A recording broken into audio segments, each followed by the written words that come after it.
શ્યામકુમારના નમસ્કાર। આજના આ વિડીયોમાં આપણે મુંબઈ પ્રાથમિક શિક્ષણ નિયમો 1949 વિશે વિગતવાર ચર્ચા કરવાના છીએ। 1. મુંબઈ પ્રાથમિક શિક્ષણ નિયમો કયા વર્ષમાં અમલમાં આવ્યા? 1949। 2. આ નિયમો કયા અધિનિયમ હેઠળ ઘડવામાં આવ્યા છે? મુંબઈ પ્રાથમિક શિક્ષણ અધિનિયમ 1947। 3. આ નિયમોનો મુખ્ય હેતુ શું છે? પ્રાથમિક શિક્ષણનો વહીવટ અને સંચાલન સુવ્યવસ્થિત કરવાનો। 4. વહીવટી અધિકારીની નિમણૂક કરવાની સત્તા કોની છે? રાજ્ય સરકારની। 5. જિલ્લા સ્કૂલ બોર્ડની રચના કયા નિયમ હેઠળ થાય છે? નિયમ 3। 6. શિક્ષણ સમિતિના સભ્યોની ચૂંટણીની રીત કયા નિયમમાં છે? નિયમ 4। 7. શું સ્કૂલ બોર્ડના સભ્ય બનવા માટે અમુક લાયકાતો જરૂરી છે? હા। 8. સ્કૂલ બોર્ડના સભ્યોની મુદ્દત સામાન્ય રીતે કેટલા વર્ષની હોય છે?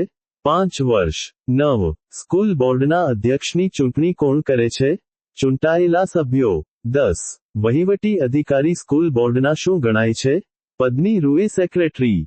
11. શાળાઓમાં શિક્ષકોની ભરતી માટેની સમિતિમાં કોનો સમાવેશ થાય છે? વહીવટી અધિકારી અને શિક્ષણ વિભાગના પ્રતિનિધિ।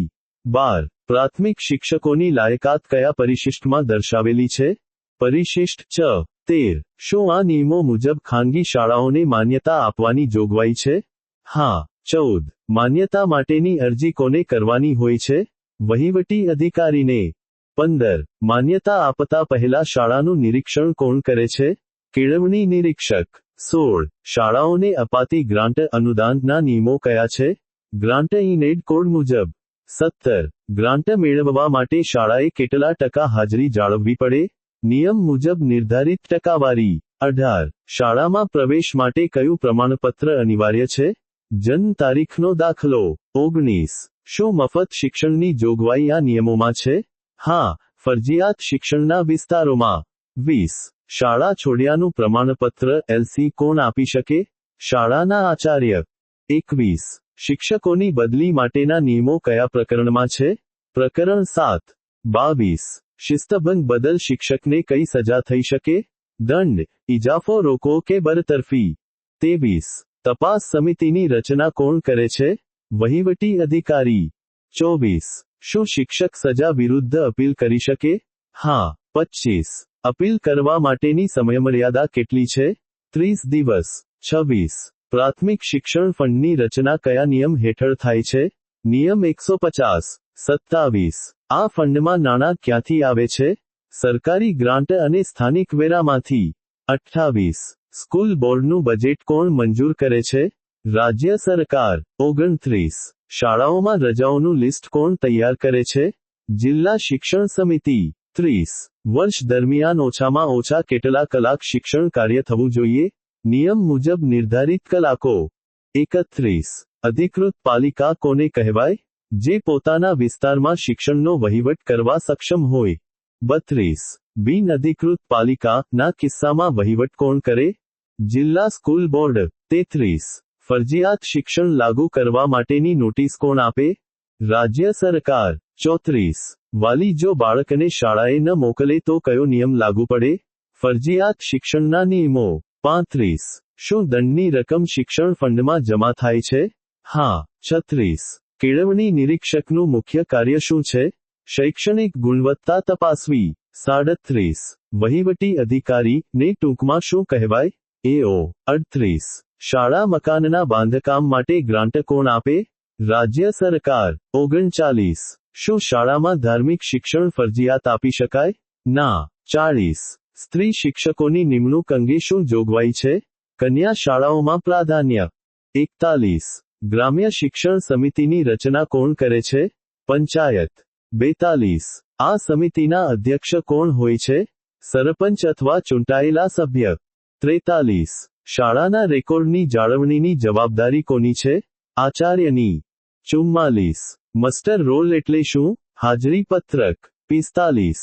શું શિક્ષકોને ખાનગી ટ્યુશન કરવાની છૂટ છે? ના, નિયમ મુજબ મનાઈ છે। 46. રજાના નિયમો લીવ રૂલ્સ કયા પરિશિષ્ટમાં છે? પરિશિષ્ટ T। 47. મેડિકલ લીવ માટે શું જરૂરી છે? સક્ષમ અધિકારીનું પ્રમાણપત્ર। 48. વયનિવૃત્તિની ઉંમર કેટલી નક્કી કરવામાં આવી છે? 58 વર્ષ સુધારા મુજબ. 49. પેન્શન અને ગ્રેચ્યુઇટીના નિયમો કોને લાગુ પડે? કાયમી શિક્ષકોને. 50.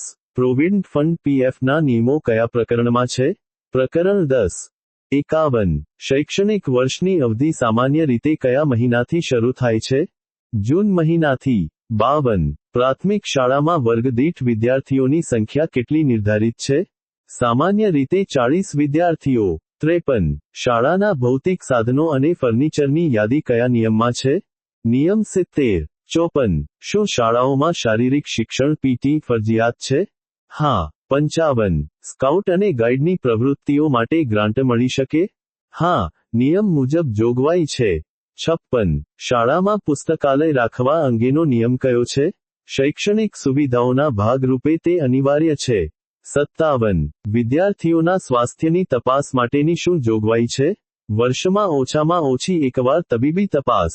58. કેન્દ્રવર્તી શાળા એટલે શું? આસપાસની નાની શાળાઓનું સંચાલન કરતી મુખ્ય શાળા. 59. શિષ્યવૃત્તિ સ્કોલરશીપની વહેંચણીના નિયમો કોણ નક્કી કરે છે? રાજ્ય સરકાર. 60. શાળામાં રાષ્ટ્રીય તહેવારોની ઉજવણી કરવી ફરજિયાત છે? હા, તે રાષ્ટ્રીય શિસ્તનો ભાગ છે. 61. શિક્ષકની સિનિયોરિટી વરિષ્ઠતા કઈ રીતે નક્કી થાય છે?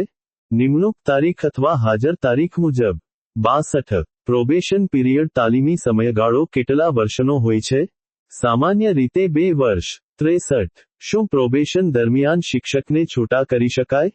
હા, જો કામગીરી સંતોષકારક ન હોય તો.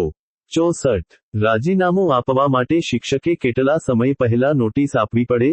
1 મહિનો અથવા નિયમ મુજબ. 65. ડેપ્યુટેશન એટલે શું? અન્ય વિભાગ કે સંસ્થામાં કામચલાઉ સેવા આપવા મોકલવા તે. 66. મુસાફરી ભથ્થા ના નિયમો કયા પરિશિષ્ટમાં છે? નાણાકીય નિયમોના પરિશિષ્ટમાં. 67. મકાન ભાડા ભથ્થું HRA મેળવવાના માપદંડ શું છે? જે તે શહેર કે ગામના વર્ગીકરણ મુજબ. 68. સિટી એલાઉન્સ CLA ક્યારે મળવાપાત્ર છે? નિર્ધારિત વસ્તી ધરાવતા શહેરોમાં ફરજ બજાવતા હોય ત્યારે. 69. શું શિક્ષક રજાના રોકડમાં રૂપાંતર લીવ એન્કેશમેન્ટનો લાભ લઈ શકે? નિવૃત્તિ સમયે નિયમ મુજબ. 70. રજાના પ્રકારોમાં અર્ધપગારી રજા નો સમાવેશ થાય છે? હા. 71. સ્ટાફ સિલેક્શન સમિતિમાં સભ્યો તરીકે કોણ હોય છે? જિલ્લા કલેક્ટરના પ્રતિનિધિ અને શિક્ષણ સમિતિના સભ્યો. 72. શું ખાનગી શાળાના શિક્ષકોની નિમણૂકમાં સરકારનો હસ્તક્ષેપ હોય છે? હા, લાયકાતના ધોરણો ચકાસવા બાબતે. 73. શાળાના મકાન ભાડાની મંજૂરી કોણ આપે છે? માર્ગ અને મકાન વિભાગના પ્રમાણપત્ર આધારે વહીવટી અધિકારી. 74. લેબોરેટરી અને વિજ્ઞાન સાધનો માટેની ગ્રાન્ટ કયા નિયમ હેઠળ મળે? સાધન સહાય ગ્રાન્ટ હેઠળ. 75. શાળા મંડળ સ્કૂલ બોર્ડની મીટિંગ વર્ષમાં કેટલી વાર મળવી જોઈએ? નિયમ મુજબ દર 3 મહિને ઓછામાં ઓછી એક વાર. 76. મીટિંગનું કોરમ ગણપૂર્તિ કેટલું હોવું જોઈએ? કુલ સભ્યોના ત્રીજા ભાગના સભ્યો. 77. શું સ્કૂલ બોર્ડ પોતાના પેટા નિયમો બનાવી શકે? હા, રાજ્ય સરકારની પૂર્વ મંજૂરીથી. 78. ઓડિટ હિસાબી તપાસ કોણ કરે છે? લોકલ ફંડ ઓડિટ વિભાગ. 79. ઓડિટ પેરાનો જવાબ આપવાની જવાબદારી કોની છે? વહીવટી અધિકારીની. 80. શિક્ષકો માટે આચાર સંહિતા કયા નિયમમાં છે? શિસ્ત અને અપીલના નિયમોમાં. 81. વય નિવૃત્તિ પછી પુનઃ નિમણૂક આપી શકાય? ખાસ કિસ્સામાં રાજ્ય સરકારની મંજૂરીથી. 82. શિક્ષણ ક્ષેત્રે વિશિષ્ટ કામગીરી માટે એવોર્ડની જોગવાઈ છે? હા, શ્રેષ્ઠ શિક્ષક એવોર્ડ. 83. શાળામાં પ્રવેશ પ્રક્રિયા ક્યારે પૂર્ણ કરવી જોઈએ?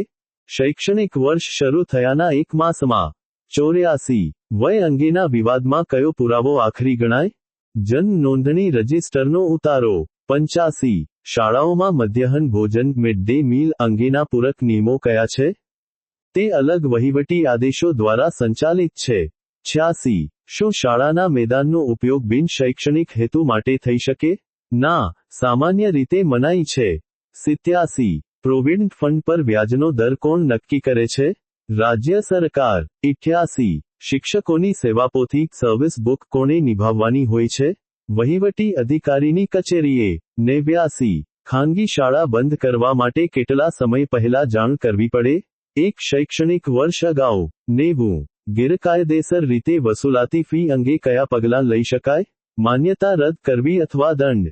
91 શાળાઓમાં માહિતી અધિકાર આરટીઆઈ ના અમલ માટે કોણ જવાબદાર છે? જાહેર માહિતી અધિકારી તરીકે આચાર્ય. 92 પછાત વર્ગના વિદ્યાર્થીઓ માટે અનામત બેઠકોની જોગવાઈ છે? હા. 93 શું આ નિયમો આંગણવાડીને લાગુ પડે છે?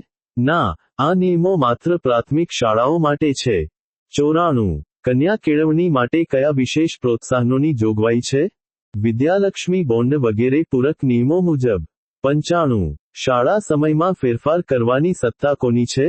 સ્થાનિક પરિસ્થિતિ મુજબ સ્કૂલ બોર્ડની.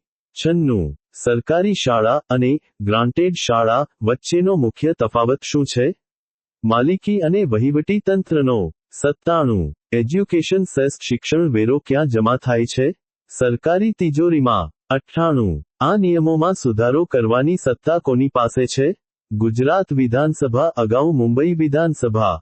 99 શું આ નિયમો સમગ્ર ગુજરાતમાં અમલી છે? હા, સૌરાષ્ટ્ર અને કચ્છના અલગ નિયમોના વિલીનીકરણ પછી. 100 આ નિયમોનું પાલન ન કરનાર અધિકારી સામે શું કાર્યવાહી થઈ શકે? ખાતાકીય તપાસ અને શિસ્તભંગના પગલાં.